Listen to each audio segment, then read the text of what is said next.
दोस्तों, आज हम एक ऐसी बड़ी खबर पर बात करने वाले हैं जिसने पूरी दुनिया के पावर सेंटर में खलबली मचा दी है। आप जरा सोचिए, एक तरफ ईरान और इजराइल के बीच कभी भी फिर से जंग छिड़ सकती है। आसमान मिसाइलों की रोशनी से दहल रहा है और दूसरी तरफ पूरी दुनिया इस बात से थर थर कांप रही है कि अगर यह युद्ध फिर से लंबा खींचा तो उसकी रसोई का बजट और उसकी गाड़ियों के पहिए थम जाएंगे। लेकिन इसी हाहाकार और चीख पुकार के बीच भारत ने एक ऐसा दाम चल दिया है जिसे देखकर अमेरिका से लेकर चीन तक सबके पसीने छूट गए हैं। दुनिया को लगा था कि भारत इस बार घुटने टेक देगा, क्योंकि हमारी 60% रसोई गैस और लगभग आधा तेल उसी इलाके से आता है जहां आज भयंकर जंग छिड़ी हुई है। सबको लगा कि अब तो भारत में महंगाई का वह तांडव मचेगा जिसे संभालना नामुमकिन हो जाएगा। फैक्ट्रियों में ताले लग जाएंगे और आम आदमी एक एक दाने को तरसेगा। लेकिन तभी खेल में एक ऐसी एंट्री हुई जिसने रातों रात बाजी पलट दी, और यह एंट्री है दक्षिण अमेरिका के उस देश की जिसे हम अर्जेंटीना के नाम से जानते हैं। दरअसल अर्जेंटीना ने भारत के लिए अपने खजाने के दरवाजे कुछ इस तरह से खोले हैं कि अब खाड़ी के देशों की दादागिरी और युद्ध का डर दोनों ही मिट्टी में मिल चुके हैं। आज की इस वीडियो में हम समझेंगे कि कैसे भारत ने दुनिया की आंखों में धूल झोंककर अपना प्लान बी पहले ही तैयार कर लिया था। आज की इस वीडियो में हम जानेंगे कि आखिर क्यों अमेरिका और ईरान के बीच लंबा युद्ध चलने के बावजूद भी भारत में जो महंगाई दर है वह स्थिर रह सकती है। तो चलिए आज के इस वीडियो में जानते हैं। लेकिन वीडियो में आगे जाने से पहले अगर आप भी नरेंद्र मोदी को मास्टरमाइंड इंसान समझते हैं तो इस वीडियो को लाइक करें और कमेंट बॉक्स में जय हिंद जरूर लिखें। याद रहे, जय हिंद कहना हम सबके लिए गर्व की बात है। तो दोस्तों, पिछले 27 दिनों से ईरान और उसके पड़ोसी देशों के बीच जो खूनी खेल चल रहा है उसने ग्लोबल सप्लाई चेन की कमर पूरी तरह से तोड़ दी है। समंदर के वह रास्ते जिन्हें दुनिया की जीवन रेखा कहा जाता है, अब वहां से मालवाहक जहाजों का गुजरना अपनी मौत को दावत देने जैसा हो गया है। भारत के लिए यह स्थिति किसी भयावह डरावने सपने से कम नहीं है, क्योंकि हमारे पास तेल और गैस का जो इमरजेंसी बैकअप था वह धीरे धीरे खत्म होने की कगार पर पहुंच रहा है। कतर, यूएई और सऊदी अरब जैसे देशों से आने वाले गैस के टैंकर और तेल के जहाज बीच रास्ते में फंसे हुए थे, और दुनिया के बड़े बड़े अर्थशास्त्री और एक्सपर्ट टीवी स्टूडियो में बैठकर यह भविष्यवाणी कर रहे थे कि अब भारत की अर्थव्यवस्था डूबने वाली है। चीन तो दूर बैठकर हाथ मल रहा था कि कब भारत कमजोर पड़े, कब वहां ऊर्जा संकट खड़ा हो और वह अपनी कोई गंदी चाल चले। लेकिन भारत की कूटनीति इस बार उस ऊंचे लेवल पर खेल रही है जिसकी कल्पना भी इन विकसित देशों ने नहीं की थी।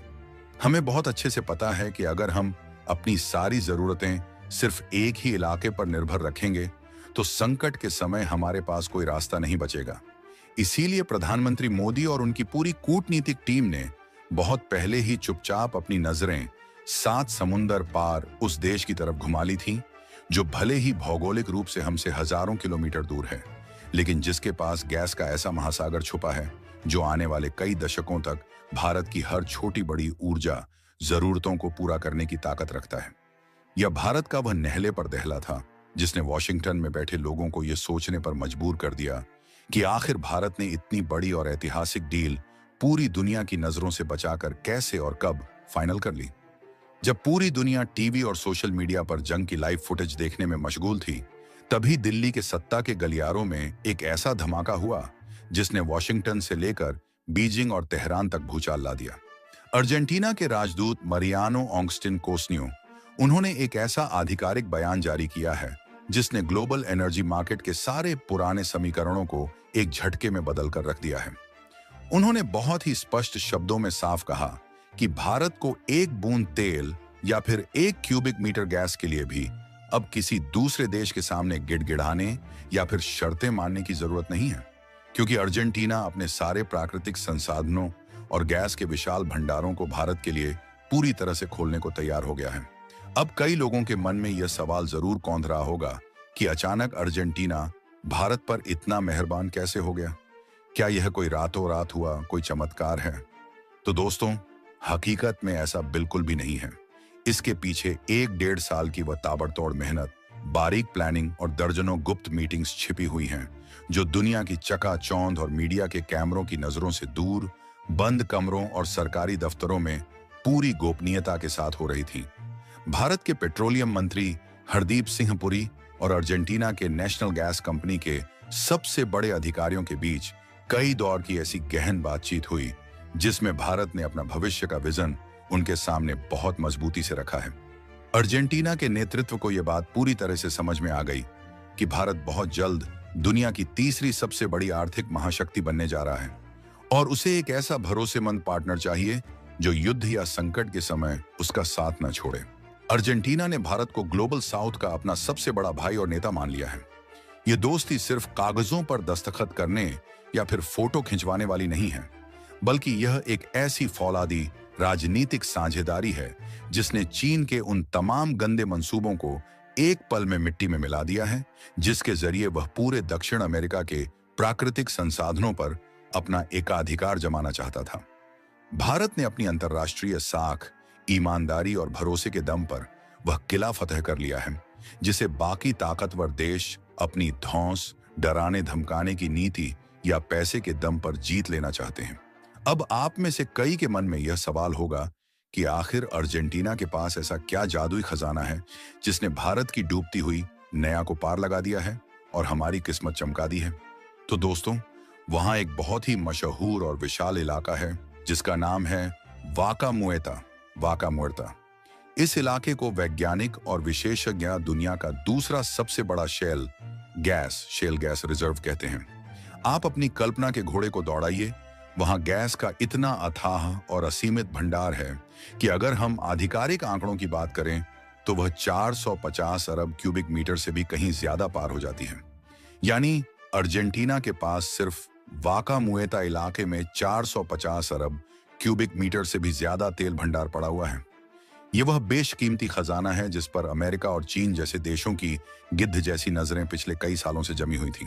वो चाहते थे कि किसी भी तरह इस इलाके पर उनका कंट्रोल हो जाए, लेकिन भारत ने अपनी चतुराई, दूरदर्शिता और बिल्कुल सही समय पर लिए गए साहसी फैसले से इस खजाने की चाबी अपने नाम सुरक्षित कर ली है।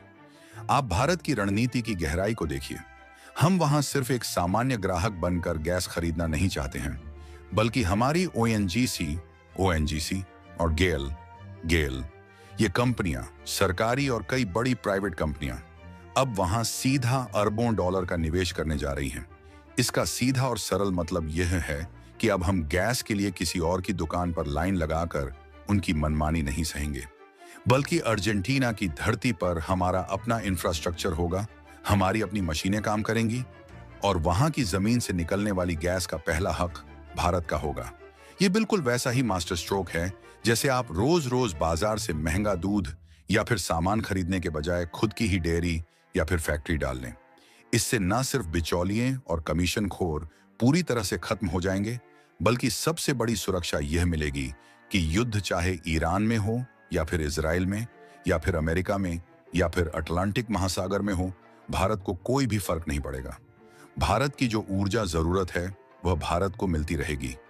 यह भारत का वह प्लान भी है जिसे देखकर ट्रंप की सरकार और उनके रणनीतिकार भी सन्न रह गए हैं कि आखिर भारत ने अपनी ऊर्जा निर्भरता इतनी खामोशी और इतनी तेजी से मिडिल ईस्ट से हटाकर दक्षिण अमेरिका की तरफ कैसे शिफ्ट कर ली।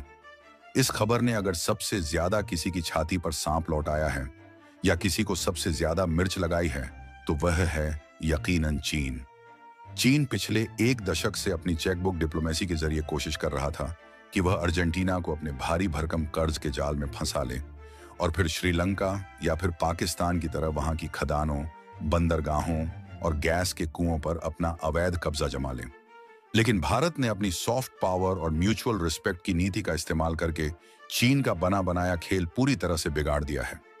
अर्जेंटीना के लोगों को और वहां की सरकार को यह बात अच्छी तरह से पता है कि चीन से दोस्ती करने का सीधा मतलब गुलामी और अपनी संपत्तियों को खोना है, जबकि भारत के साथ हाथ मिलाने का मतलब है बराबरी की पार्टनरशिप और दोनों देशों की एक साथ तरक्की।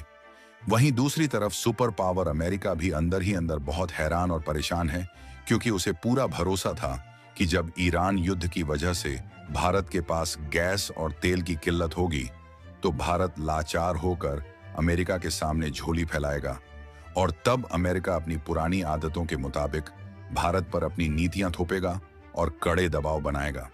लेकिन भारत के प्रधानमंत्री नरेंद्र मोदी ने यह साफ दिखा दिया है कि यह 1990 या फिर 1970 वाला मजबूर भारत नहीं है, बल्कि यह 2026 का वह आत्मनिर्भर और शक्तिशाली भारत है जो संकट के समय अपना रास्ता खुद बनाना चाहता है।